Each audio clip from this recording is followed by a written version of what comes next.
Assalamualaikum warahmatullahi wabarakatuh. Apa khabar sahabat-sahabat semua? Alhamdulillah, jumpa lagi dalam video saya pada hari ini. So hari ini saya nak kupas sedikit mengenai isu SD sahabat-sahabat ya. Yang mana Datuk Seri Zahid Hamidi, iaitu Timbalan Perdana Menteri, telah mengatakan bahawa SD tidak sah diguna pakai untuk menumbangkan kerajaan. Jadi sebenarnya Zahid Hamidi ni cakap macam seolah-olah dia tidak faham tentang perlembagaan. Sedangkan beliau adalah seorang presiden parti, orang yang lama duduk dalam parti dan orang yang lama duduk dalam kerajaan. Lagi-lagi sekarang ni beliau adalah seorang Timbalan Perdana Menteri. Takkan beliau tidak tahu tentang perlembagaan, tidak faham maksud perlembagaan. Jadi kalau kita lihat sahabat-sahabat mengenai isu SD ni, daripada zaman jatuhnya kerajaan negeri Perak pun menggunakan SD. Langkah Syaritan juga menggunakan SD. So Papa Nun juga masa dia mengatakan dia cukup number pun dia menggunakan SD. Jadi sekarang ni bila Perikatan Nasional MP-MP yang ada sekarang ni nak menggunakan SD, dah mereka kata tidak sah pula, tidak boleh. Time mereka buat boleh, time kami buat tak boleh. Ini nampaknya Datuk Seri Zahid Hamidi dalam keadaan ketakutan, dalam keadaan cemas. Sebab beliau tahu kalau sekiranya kerajaan Pakatan Harapan tumbang, maka Datuk Seri Zahid Hamidi mungkin akan diheret semula ke mahkamah tentang kes yang 47 yang dilepaskan tapi tak dibebaskan. Itu yang dia risau. Kedua, dia pula marah dengan Majlis Peguam Negara, Majlis Peguam Bar Council. Jangan masuk campur, jangan sibuk kan. Sedangkan beliau dah takut dah dengan apa yang dijelaskan oleh Majlis Peguam. Jadi kalau dia nak kata SD itu tidak sah, tidak boleh membuat sesuatu perkara yang rasmi untuk menumbang kerajaan, jadi selama ni dia guna apa? Dia sendiri pun guna SD dulu, bawa kepada Jawa-Tuan Agong, bawa semua MP-MP bersetuju untuk memilih Papa Nun sebagai Perdana Menteri pun guna SD juga. Jadi kadang-kadang kita pun tak faham apa yang dimaksudkan oleh Zahid Hamidi ni seolah-olah macam orang yang tidak mempunyai pelajaran yang tinggi, sedangkan beliau sebagai Timbalan Perdana Menteri. Takkanlah dia sebagai seorang yang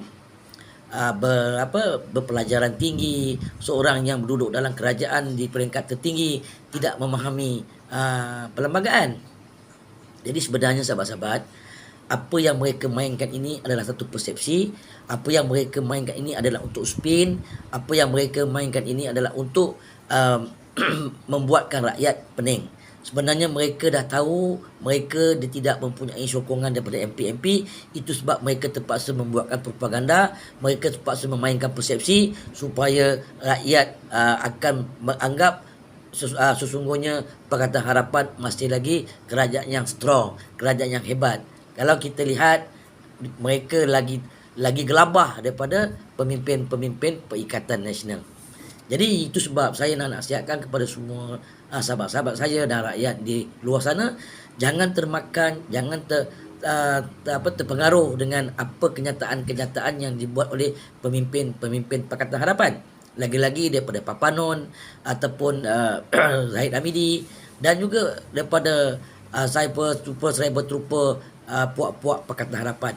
Mereka tu semua nak spin, mereka tu semua nak memainkan satu persepsi kepada rakyat supaya rakyat pening, supaya rakyat beranggapan bahawa usaha yang kita selama ni, usaha MP-MP untuk menumbangkan kerajaan Pakatan Harapan tidak berjaya. Sebenarnya mereka dah tahu, mereka dah tumbang. Cuma mereka berdegil, mereka tak mau hormat dengan perlembagaan. Mereka nak menunjukkan kepada rakyat bahawa MP-MP masih solid menyokong Pakatan Harapan. Sebenarnya tidak, sahabat-sahabat. Jadi itu sebab saya dah cakap banyak kali dalam live saya, kita jangan terperangkap, jangan terpengaruh, jangan dengar apa yang dikatakan oleh puak-puak mereka. Sebab puak-puak mereka ni dalam kelemasan. Bila orang lemas ni, apa pun dia akan capai. Jadi kita boleh lihat bagaimana keadaan Papa Nun sekarang, bagaimana keadaan Zahid Hamidi sekarang. Mereka semua dalam kecemasan, mereka dalam kepanasan, mereka seperti cacing kepanasan, sahabat-sahabat. Jadi untuk rakyat supaya bertenang, relax, sebab kita dah hampir untuk mendapat menombangkan kerajaan yang sedia ada ni. Rakyat jangan terpengaruh, rakyat jangan termakan dengan propaganda yang dimainkan oleh puak-puak mereka. Lagi-lagi Jcom lagi suka main propaganda. So sahabat-sahabat, kita jangan fikirkan soal apa yang dikatakan oleh Datuk Seri Zahid Hamidi tentang SD tidak sah, SD tidak boleh diguna pakai. Itu kita tolak ke tepi.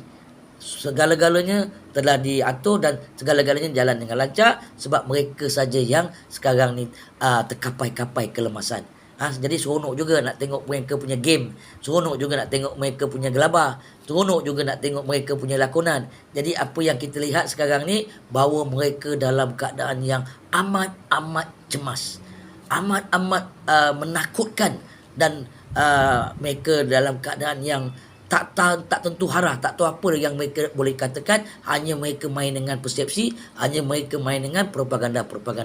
Jadi sahabat-sahabat dan rakyat di luar sana, relax, tenang, jangan terikut dengan mereka punya lakonan-lakonan ataupun terpengaruh dengan mereka punya persepsi ataupun propaganda. Kita buat bodoh saja. Yang penting kita tunggu pengumuman yang akan rakyat terima tidak lama lagi untuk melihat kerajaan baru akan dilantik. Perdana Menteri baru akan dilantik, insya-Allah sahabat-sahabat. So itu sajalah perkongsian saya untuk hari ini. Insya-Allah kita akan jumpa di lain-lain konten. Semoga sahabat-sahabat semua siap belaka. Ingat sekali lagi nasihat saya, tolong sharekan video saya kepada sahabat-sahabat kita yang lain, sebab video saya banyak yang kena shadow ban. Jadi supaya rakyat di luar sana dapat info apa yang saya katakan ni, supaya rakyat tidak rasa panik, supaya rakyat tidak rasa gelisah tentang penukaran kerajaan yang akan datang. So apa yang dikatakan oleh Zahid Hamidi mengenai SD, sekali lagi saya beritahu bahawa SD masih boleh digunakan pakai mengikut perlembagaan negara. So apa yang dikatakan oleh Zahid tidak sah, itu adalah omongan-omongan kosong daripada Datuk Seri Zahid Hamidi. So sahabat-sahabat, itu sajalah perkongsian saya. So akhir sekali, wabillahi taufiq wa hidayah. Wassalamualaikum warahmatullahi wabarakatuh. Takbir.